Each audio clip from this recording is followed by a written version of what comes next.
Ibu, Bapak, Saudari, Saudara, rekan-rekan muda dan adik sekalian, dimanapun kalian berada, bertemu kembali dengan saya Romo Tino SSCC di dalam catatan pesiarah. Di dalam niat untuk hidup sebagai orang beriman akan menjadi bermakna bagi Anda, saya, serta kita semua.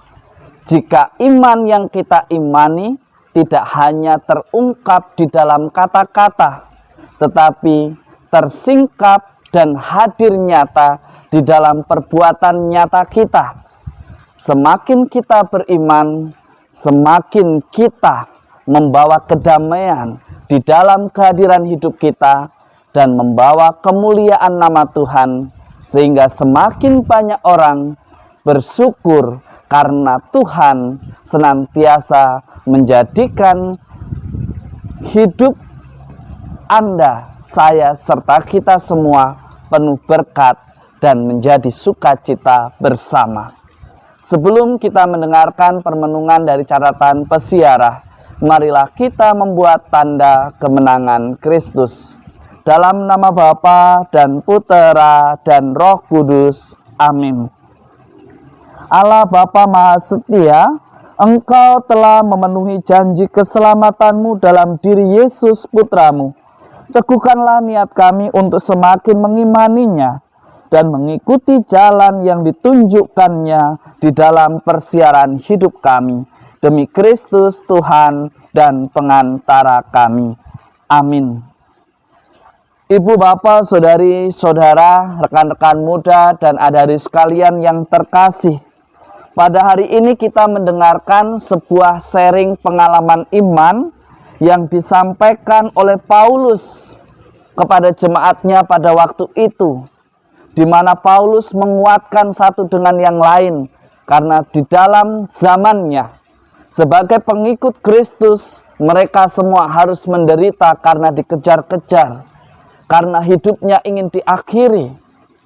Tetapi Paulus menegaskan kepada Anda, saya, serta kita semua, bahwa Tuhan kita tidak pernah ingkar akan janjinya. Janji Allah tetap digenapi. Janji Allah tetap akan senantiasa ada. Tetapi seringkali yang terjadi, kekhawatiran, ketakutan yang kita alami di dalam perjalanan hidup sehari-hari, itulah yang mengikis iman kita. Ketika kita membiarkan rasa keraguan, kecemasan dan kekhawatiran akan ketidakpastian di dalam perjalanan persiaran hidup kita, justru seringkali membuat kita kehilangan arah.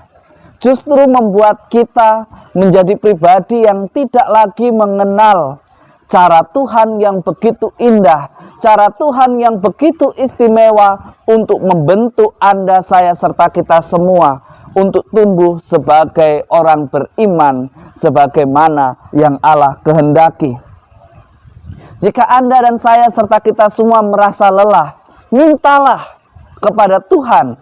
Tuhan sudah mengatakan semuanya, bahwa Ia senantiasa menyertai setiap anaknya yang mau dengan setia berproses, yang mau mendengarkan firman-Nya, yang mau mengerjakan segala sesuatunya dengan semangat nothing tulus di dalam perjalanan hidupnya, bukan untuk kemuliaan dirinya sendiri, tetapi untuk kemuliaan Tuhan. Sebagaimana Ia juga membangkitkan putranya yang tunggal, Ia mau mengajarkan kepada Anda dan saya serta kita semua, Tuhan tidak pernah meninggalkan anak-anaknya yang mencoba untuk selalu setia. Tentu di dalam perjalanan hidup kita saat ini menjadi sesuatu yang tidak mudah, sesuatu yang tidak gampang. Ada begitu banyak persoalan silih berganti datang di dalam kehidupan kita.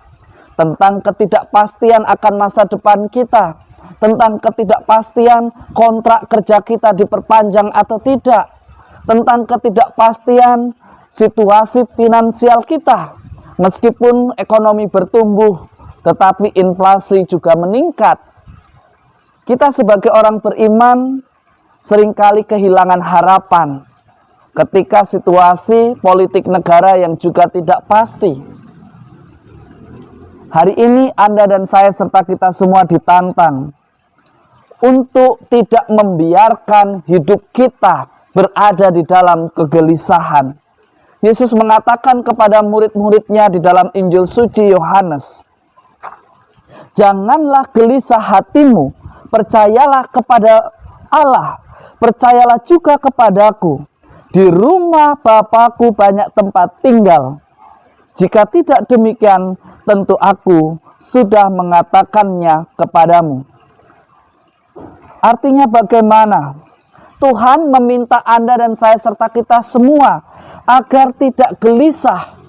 Kita tahu ketika Petrus hanya mengandalkan dan melihat Tuhan Yesus yang ada di dalam hidupnya, ia dimampukan berjalan di atas air.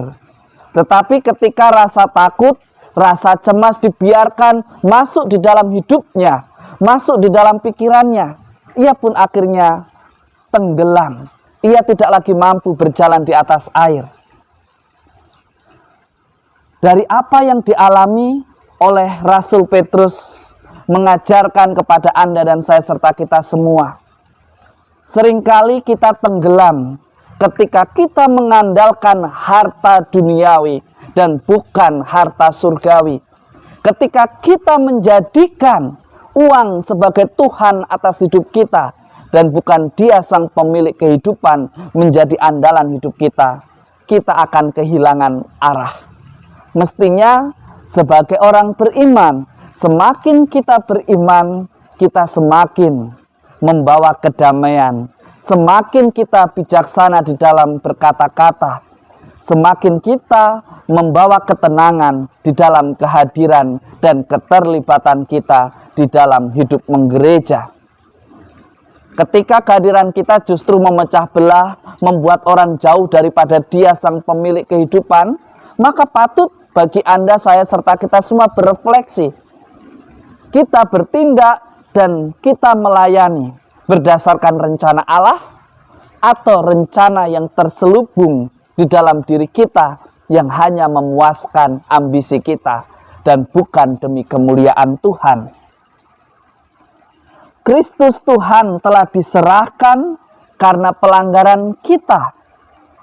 Dan Ia dibangkitkan untuk menebus Anda, saya, serta kita semua dari kekuasaan dosa. Maka jangan sia-siakan rahmat yang begitu istimewa dengan hidup di dalam keraguan-raguan. Jangan biarkan kegelisahan karena ketidakpastian membuat kreativitas kita mati. Jangan membuat sesuatu yang tidak pasti di masa mendatang dengan membuat hidup kita tidak terarah, tidak lagi memiliki semangat hidup. Anda dan saya serta kita semua adalah orang yang mengenal Tuhan, orang yang beriman, yang mestinya senantiasa memiliki pengharapan di dalam perjalanan hidup. Harapannya, kita semua senantiasa berani mengandalkan Tuhan. Tentu di tengah situasi pemulihan tidak mudah untuk setia kepada apa yang sudah kita pilih, untuk senantiasa taat dengan apa yang sudah kita jadikan komitmen.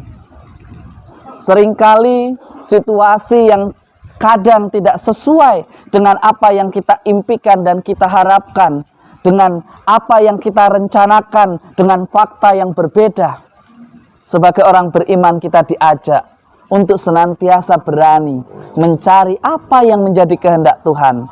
Mari kita jadikan Tuhan sebagai andalan hidup kita dan bukan harta duniawi. Jangan sampai kita mengejar harta duniawi, tetapi kita menjual harta surgawi. Kita menjual orang-orang yang kita cintai, menjual keharmonisan orang-orang yang ada di sekitar kita, keluarga kita, hanya karena untuk mengejar ambisi kita. Beriman berarti kita senantiasa menghargai pemberian Tuhan, berani setia di dalam komitmen hidup kita atas apa yang kita ucapkan di hadapan gereja dan di hadapan umat Allah dan juga kepada Tuhan sendiri di dalam persiaran hidup kita. Semoga berkat Tuhan senantiasa melindungi dan memberkati kita semua, Bapa dan Putera dan Roh Kudus. Amin. Menjadi murid Kristus berarti kita harus berani menjadikan Tuhan Yesus sebagai fokus di dalam perjalanan hidup kita, menjadi andalan di dalam hidup kita. Tuhan sudah memberikan contohnya, dan kita pun tahu ketika Petrus menjadikan Yesus sebagai andalan hidupnya, ia mampu berjalan di atas air tanpa rasa takut. Tetapi ketika dia membiarkan kegelisahan, ketika ia membiarkan ketakutan merajai hatinya, ia tenggelam dan bahkan melupakan bahwa yang ada di hadapannya adalah Tuhan yang menyelamatkannya. Mari, jangan sia-siakan hidup kita dengan berfokus pada hal-hal yang tidak perlu. Anda dan saya serta kita semua diciptakan baik adanya. Gunakanlah itu untuk memuliakan Tuhan sebagai wujud syukur kita sebagai orang beriman. Selamat beraktivitas, Tuhan memberkati. Amin.